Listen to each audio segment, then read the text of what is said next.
Upandu te, he sends his child. Keep your child busy. They won't learn to serve. Because if someone is of service to you, they have time to spend with you. Because that's the only way they can learn. All right? So the first step that I've always believed in order to become a son is to become a servant. I'll also make a second example with somebody who's in this room. You see this guy over here? His duty to the bishop is of a servant. But he doesn't feel like a servant. Because he's of service. Whenever I'm required to do something, I do it as a person of service, because with the measure in which I give, it will be the measure in which I receive. If I lie a lot, they will lie unto me more. You are always required to return what you deposited. You don't withdraw what you never begged. If I want my daughter never to visit me with my son-in-law, asking me issues that I should have dealt with at 5, I should teach them at 5 that all men leave shoes in the sitting room and daughter pick them to the bedroom. It's that simple. Otherwise, if I don't do that, my daughter will say to her husband, yeah, when why did I marry you if you can't help? And then the issue starts. Then I'm involved. I now can't enjoy peace with my wife because of the issues I didn't invest in the development stage. Okay, so the first step is being a servant. And I always tell my kids, by the way, you might be my servant and it doesn't necessarily qualify you that you are the son yet. Because it's a lesson to be a servant. You will take my plate. You will clean the garden. I have a garden service. They come through every Friday. But my son must learn how to do the garden. So should my daughter as well. Cleaning windows is our duty. Even if we have a helper, we do the pool together. If you can swim in it, let's clean it together. When you are doing that and I'm not doing it, by the way, you know, there's a lovely thing about having authority. We'll talk about it some other day, man. Because you can be working, but you don't get your hands dirty. You can just stand there and say, scrap that side. That thing there is called algae. So we have to scrub it, and you don't use the same brush that we use for the floor of the pool. You use the small one. Then he starts, and he says, but the position should be like this because you'll have shoulder pains if you do it that way. I'm teaching them to serve. Because if my son cannot serve, he'll never be promoted at work. You'll never run a business. Because if you cannot serve, you will not even service you. I'm sorry to tell you. The reason why you bath the way you bath is because you think you can service you. I saw a post on Twitter, and I'm very crazy. I saw a post on Twitter of a woman who was complaining that why do men say we smell like fish and we've never told them they smell like a pig? I paused for a while, the same way you are pausing. Because I asked myself, has she completely called us pigs?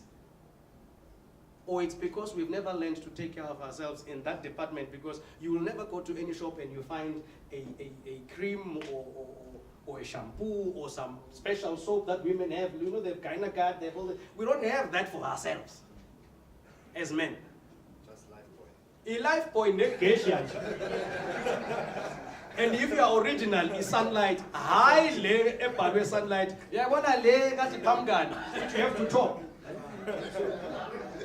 You understand? Because we have never paid attention on the art of serving self. We don't.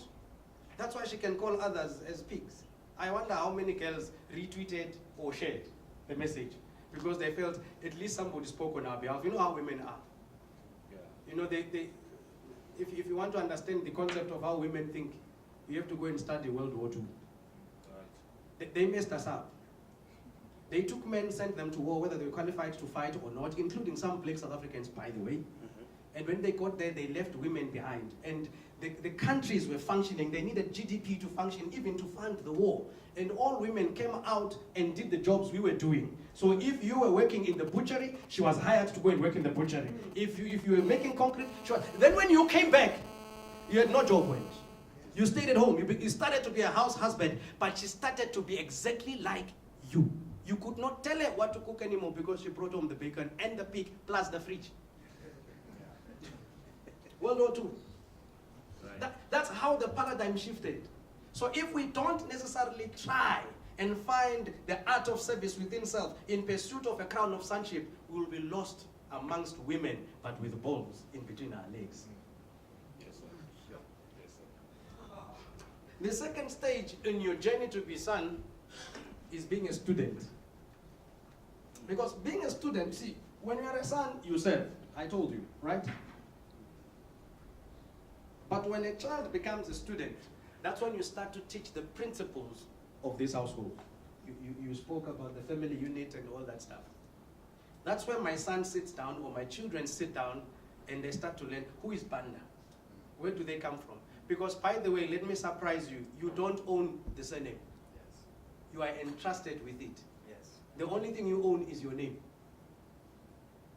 Your surname is a definition of your belonging. It's not you.